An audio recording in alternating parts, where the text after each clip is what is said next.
Welcome to the BetQL Daily Boost. I'm Kate Constable of BetQL, and I am joined today by Casey Hudson and Rick Chapsky. And we have an odds boost for tonight's Monday night football game between the Saints and the Panthers. And it is Chris Olave, wide receiver for the Saints, to go over 69.5 receiving yards and to score a touchdown.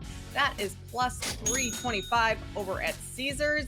Olave went way over this in week one. He finished with over 100 receiving yards against their week one opponent, 112 actually. Targeted 10 times in that game. Saints also went to Olave a ton last year against the Panthers. 12 targets, at least 12 targets in both of those.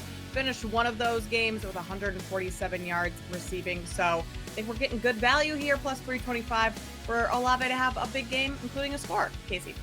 Oh my gosh, I love this one for a number of reasons. It's not going to take much for him to hit this over because his average in his receiving yards is about 14 to 16 yards per reception. So this is the Saints' deep threat. This is the game maker for the Saints team. And now they don't have Jameis Winston trying to make these deep balls happen with the interception rate that he tends to have. Now you've got Derek Carr making it happen. So the last time these two teams faced off, a nice in-division rivalry-ish, I guess you could say. Many people hate on the Saints regardless.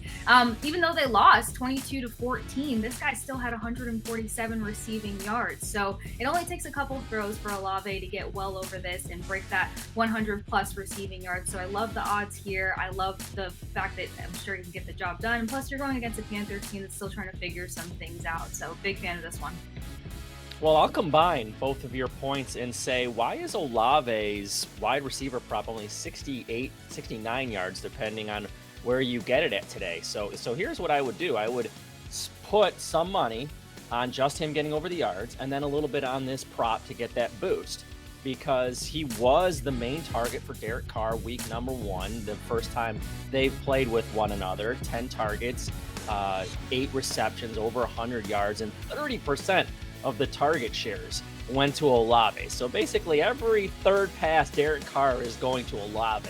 The one that concerns me and why I would play it like this, no red zone targets. So to Casey's point, he's the deep guy. So he's going to have to score on something long because Derek Carr always has trouble in red zone. So that's why I want to do this whole go half and half or 1 unit, quarter unit. You guys figure that out, but that's how I would spread this one out today. I love it.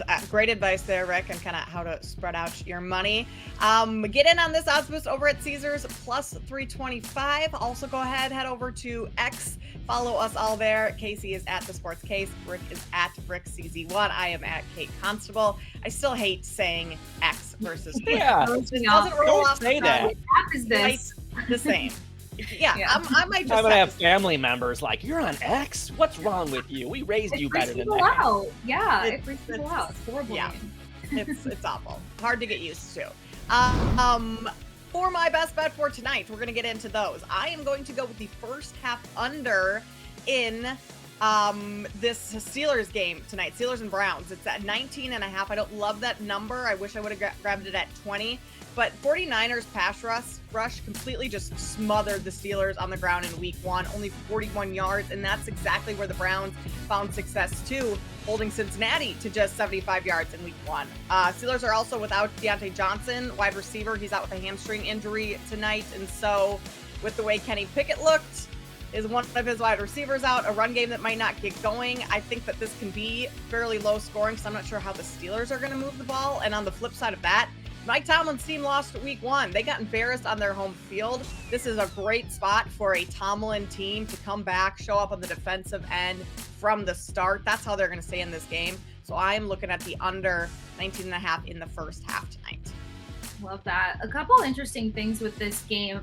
The Steelers are just reminding me why you can't get too excited about anything in the preseason, because I thought Kenny Pickett was just going to look a little better and contribute a lot more to this team, but that's the preseason disappointment. For my best bet, I got to take Nick Chubb over 83.5 rushing yards plus an anytime touchdown at plus 198. Now, I know it feels kind of silly because the Steelers should have a pretty dominant pass rush. They rely heavily on that, but they just didn't show up in week one. And on top top of it, they wear them down quite early to where a team can still pick things up in the second half. Steelers led up 190 rushing yards in week 1, to be more specific. And the last time these two teams met, the Steelers lost to the Browns 29-17. Now they've got a more experienced quarterback in the pocket. And plus, Myles Garrett is going to continue to be out for blood. So Nick Chubb had 113 rushing yards last time these two teams met and a touchdown. So I think that we could bank on that to happen again, regardless of how the outcome plays out. I like the under in both games tonight in our weird Monday night doubleheader thing. And because you're going to see a lot of running from both Carolina and what Casey just said, Cleveland here today. So that takes away a lot of clock, a lot of possessions. Yesterday, 11-2 to the over in those Sunday games. So there was a lot of scoring. And so what happened Sunday night? Under.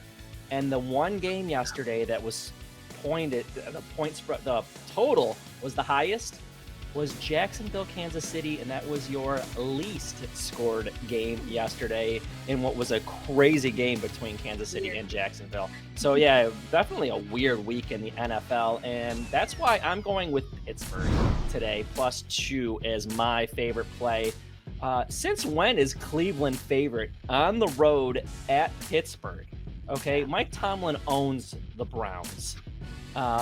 Over the course of his career, I think he's only lost like twice to the Browns. I mean, it's some crazy record, especially at home. This is the first time Cleveland's been favorite at Pittsburgh since like 1989. And I just don't understand why now. Because they played Cincinnati in a downpour week 1 with a hurt Joe Burrow. Is that why Cleveland's getting all this respect?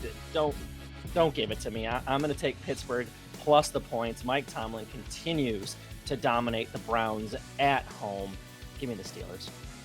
I love it. Multiple ways to play this game and get in on our odds boost. Chris Olave over 69.5 receiving yards and a touchdown over at Caesars. That's plus 325. And subscribe to the BetQL Daily Boost wherever you get your podcasts.